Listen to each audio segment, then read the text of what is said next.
1924.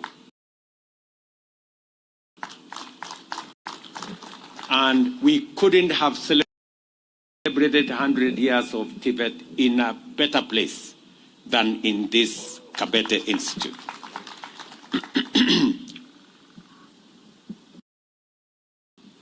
Before independence, seven others were established in Mawego, Nairobi, Sigalagala, Kaiboi, Thika, Machakos, and Meru. Today, our Tibet system includes 320 public Tibet colleges, 24 of which are national polytechnics, while 4 cater for special needs. Additionally, there are 1,100 vocational training centers in our counties, and we are developing 16 new TVCs to fulfill our policy of having one each in every constituency. As was said by Madam P.S. earlier, it is my commitment that every constituency in Kenya must have a Tibet, so that we equalize the fortunes of every county and every constituency and give a chance to as many of our young people as we can. Initially, Tibet institutions were mandated to equip young people with practical and technical skills, which enabled them to become part of such historic projects as the Kenya-Uganda Railway. The relentless expansion of Tibet in Kenya is proof of our economy's insatiable appetite for industry-driven relevant skills and the increasing demand for specialized training which aligns the education of young Kenyans with existing and emerging opportunities. As demonstrated by the Flames itinerary, no part of Kenya has been left behind in this demand for technical and vocational training. In fact, today, we celebrate the enduring promise of Tibet and the robustness of its capacity to connect young people with opportunities throughout our economy. We also celebrate its inclusivity, a world of possibility for all, and a hope that leaves nobody behind. The numbers affirm our confidence that indeed Tibet is the master key to the door of opportunities for young Kenyans. I know Tibet has positioned itself that if education is the key, then Tibet is the master key. And I think that cannot be more apt. 6 years ago, 10 years ago, in fact in 2013, we had only 89,000 students in our Tibet institutions. Today, we have close to 700,000 students in our Tibet institutions. It has grown almost tenfold. And it speaks to the possibilities that Tibet is offering to many young people across Kenya. I remember when I was Minister for Higher Education and I was pushing for Tibet, there was a lot of pushback then that formal education was much more superior to Tibet education. Today, I think we have equalized the fortunes of all Kenyans. The choices are now as open as they can get. You have students joining either Tibet or university equally, and they can sample opportunities also equally. And therefore, I am very proud of the journey that Tibet has made, especially in the last 10 years. Our bottom-up economic transformation agenda also ignited tremendous momentum in job creation, opening up thousands of lucrative opportunities in the technical and vocational fields in our priority strategic pillars of affordable housing, universal health coverage, digital economy, and agro-industrial production, and throughout every other sector, locally and abroad. At the same time, reforms in our education sector, both in the competence-based curriculum and training and in the transformation of higher education funding model, have promoted relevance, skills, and competitiveness, and also inclusivity.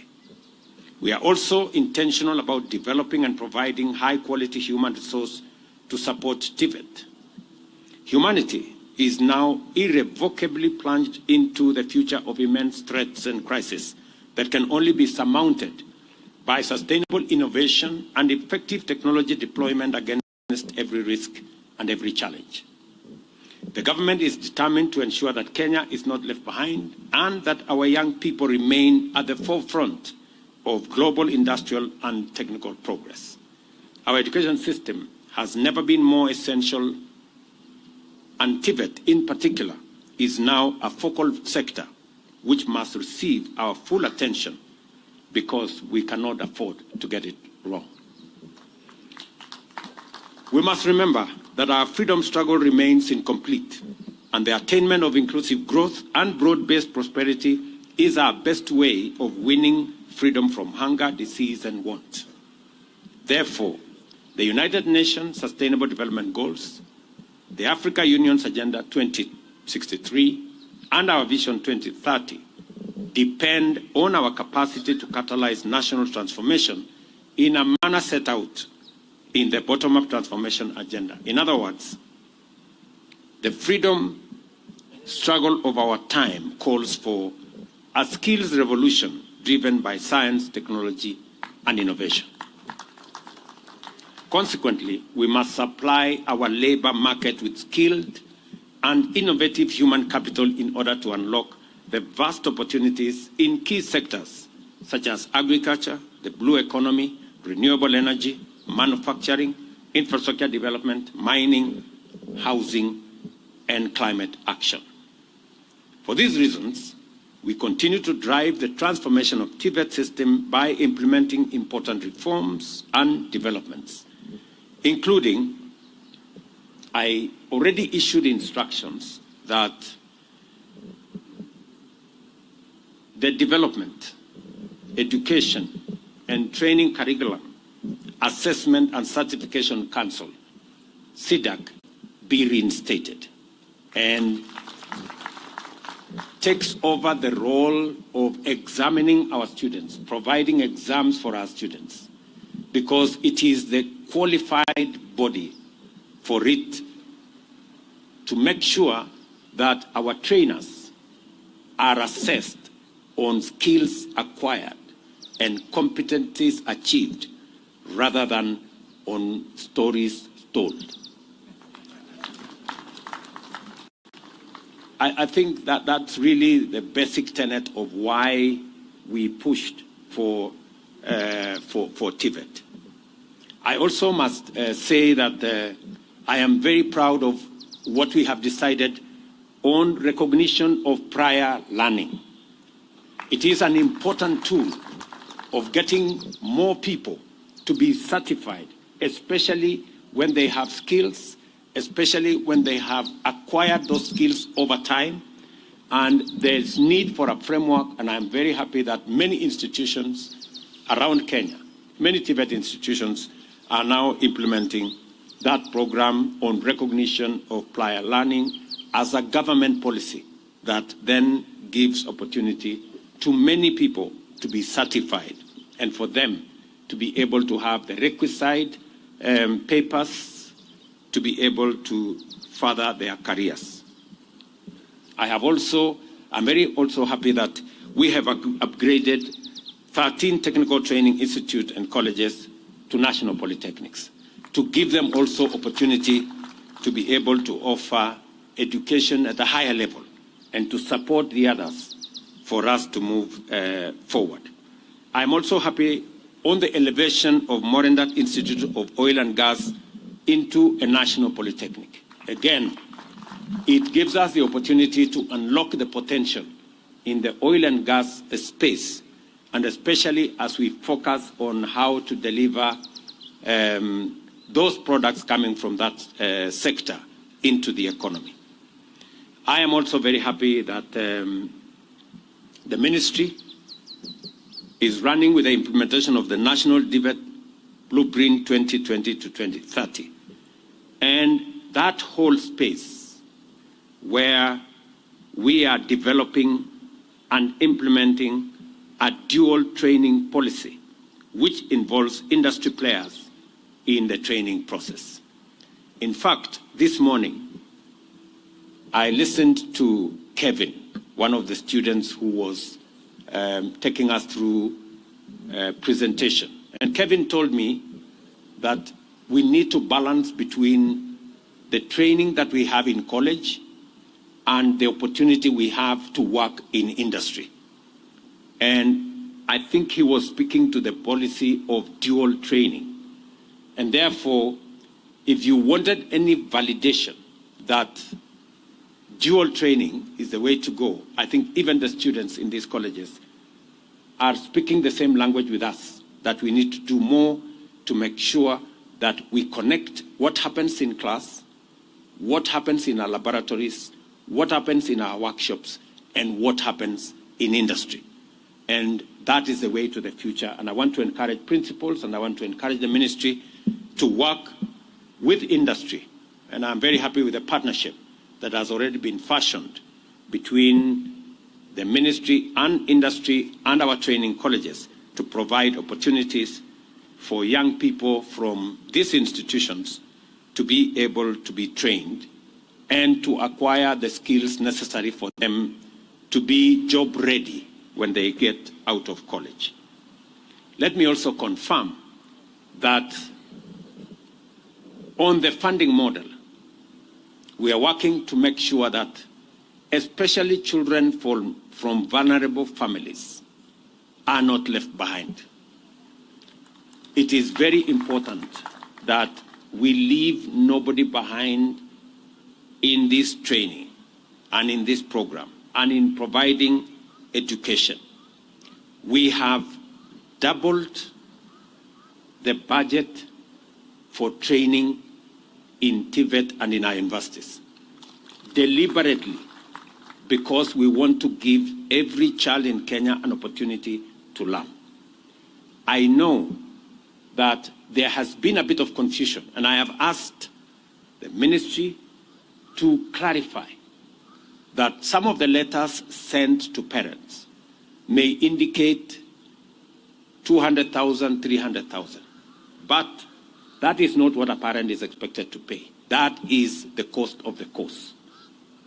The government is going to make scholarship, is going to make loan available, depending on the financial ability of parents or guardians or sponsors of students, so that we make it possible for government to support as many students as possible, and also make it possible for government to support students from vulnerable families to the highest level possible.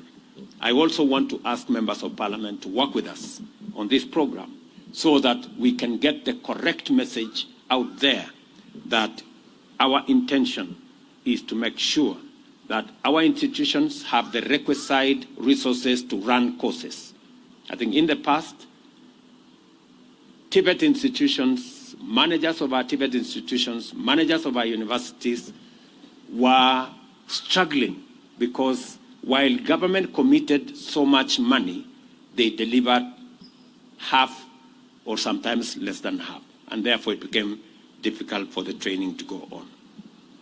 I'm also very happy that we have doubled the number of instructors in our TVET institutions. We had 1,300. We have hired another 2,000 TVET tutors to bring the total trained faculty to 3,300. I still want a conversation with the TVET stakeholders as to whether we have the optimal numbers or we still need to do something about the terms of service and all other requirements for us to be able to make sure that we are training our young people well. Let me also announce here that we have since concluded another program of about 13 billion shillings to equip another 70 TVET institutions with state-of-the-art facilities, again, to provide training for world-class exposure in the course of their learning. I want my PS Moria to clearly understand that these TVET institutions will be facilitated, and I want a clearer program on the delivery of this state-of-the-art equipment. I want to thank Germany for what they have done in other TVET institutions. I want to thank Canada for what they have done in some of our TVET institutions. And I want the ministry to work with TVET managers so that we can carefully identify institutions that will benefit from the supply of our new equipment into different parts of Kenya. Let me also say that we have established 213 Jitume centers in various parts of the country, complete with 370 trained tutors to support young people in preparing for and accessing digital jobs. So far, 516,000 young people have been trained and 152,000 digital jobs successfully accessed. I was very happy this morning to speak to Anne and to speak to Samson, some of the students who are, some of the graduates of our training program, that today they are monetizing their skills. They are working online. And I was asking Samson because many people do not believe that there are digital opportunities, digital jobs in that space. And I got a confirmation from Samson and many others that indeed they are monetizing their talent, they are working online, and we are framing that space. I have already worked with our members of parliament. We have changed the law, and we are going to have a digital hub that can support between 200 and 300 students in every ward in the Republic of Kenya. The chairman of the ICT committee, my good friend, the MP for this area, KJ, is right here. And I am working with him and the CDF committee to make sure that every ward in Kenya will have a working, equipped ICT hub. The CDF will construct the building. The government of Kenya will deliver internet. We are going to deliver computers. We are going to provide trainers. And young people from across Kenya will get an opportunity to monetize their talent in those spaces.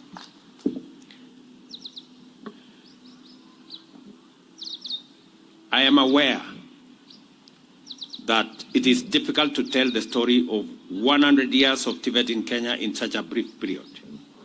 What I wish to underscore is our total commitment to quality, equity, and inclusivity in preparing our young people to access local and global opportunities.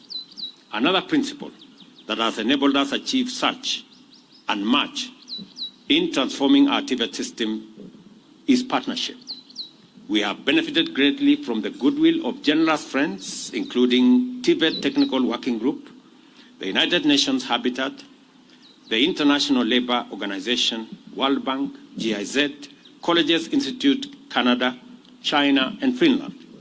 We are grateful for their support and for this historic transformation that we have achieved together. I urge young people, especially graduates, from our tertiary institutions to pay close attention to the unfolding opportunities that have been unlocked through our overseas employment opportunities strategy and bilateral labor agreements with various governments.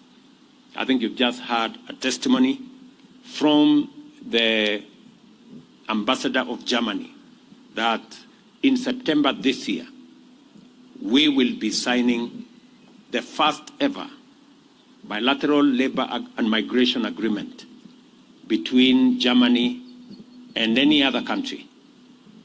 And that will unlock huge opportunities for our young people to get jobs in different parts of Germany, and also give ourselves an opportunity to work with other countries.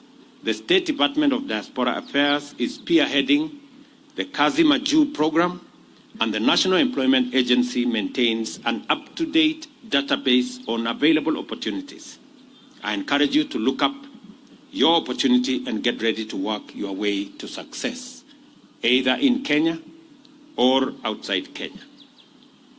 Let me also say the following, because we need to categorically state what we are doing to be able to provide more opportunities, especially for those who have acquired skills, who have competencies from our colleges, from our universities.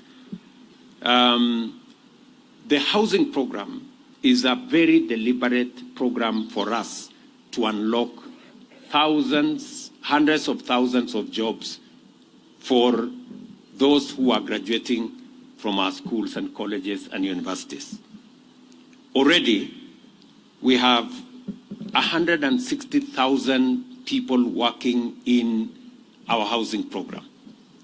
Last 2 weeks, in the newspapers, we announced another 4,000 opportunities for students from our TVETs or graduates from our TVETs and universities to provide professional expertise in our housing programs and market programs around Kenya.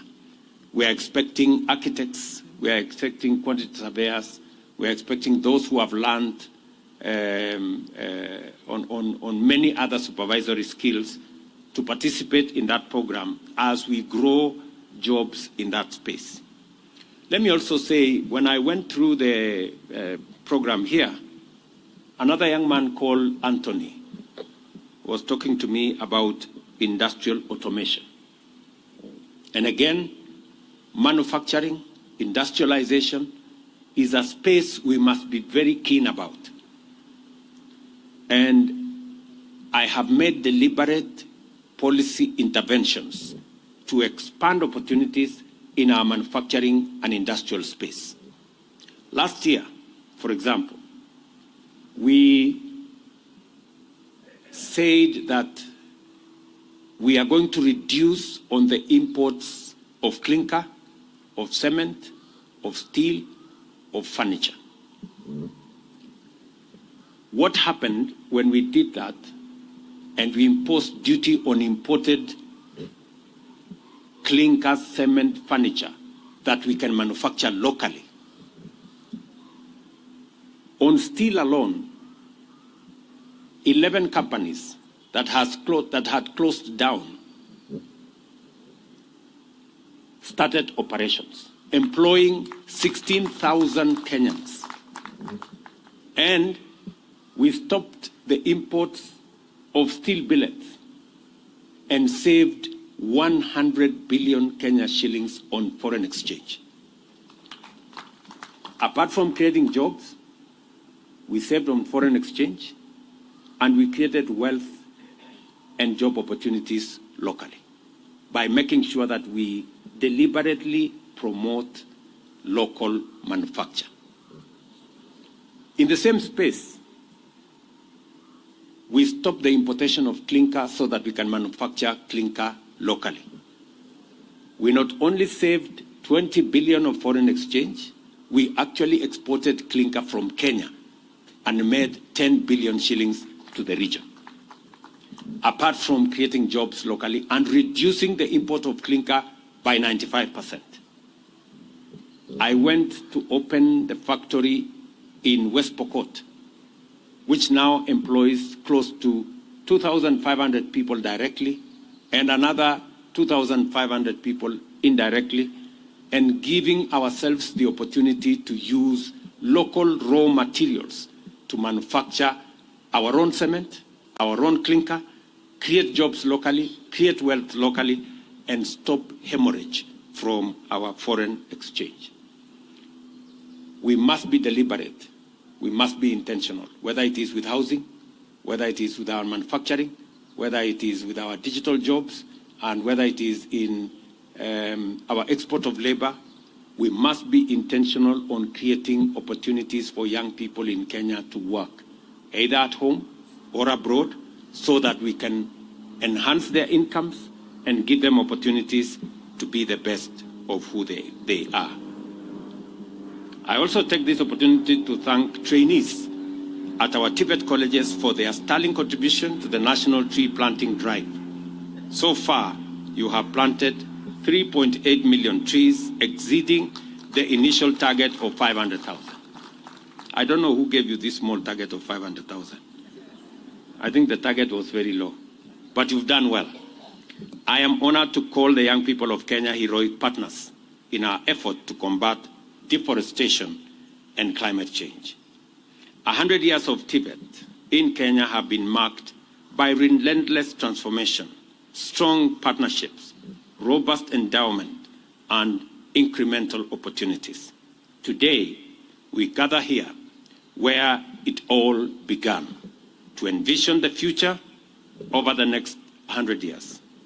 I say in confidence that standing on the platform of this excellent legacy, Tibet will power Kenya to the age of global competitiveness in industrialization, technology, and innovation.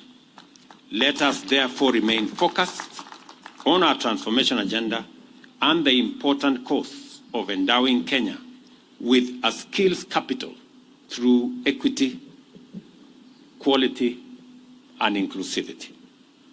I am very confident that together, working together, we should be able to get our act in the right place and take Kenya to the next level. Thank you very much. My congratulations to all of you. God bless you, and God bless our great country, Kenya. Asanteni sana. Thank you very much, Your Excellency. And together with celebrating 100, there is the launch of the Centenary Block Model and Strategic Plan 2023, which we'll do from there. But allow me to invite the Prime Cabinet Secretary, the PSS President, the German Ambassador to flank His Excellency as we now launch the Centenary Block and Strategic Plan 2023-2027 at the count of 5. So if we can, I think let's join His Excellency on stage. Just the PS is present, and the German Ambassador and the Prime Cabinet Secretary. The rest we can all witness from where we are, so that we're not too many. And I'll count down by 5 so that we have the launch in 5, 4, 3, 2, 1. And what we have there now is the launch of the Centenary Block Model and the Strategic Plan 2023-2027.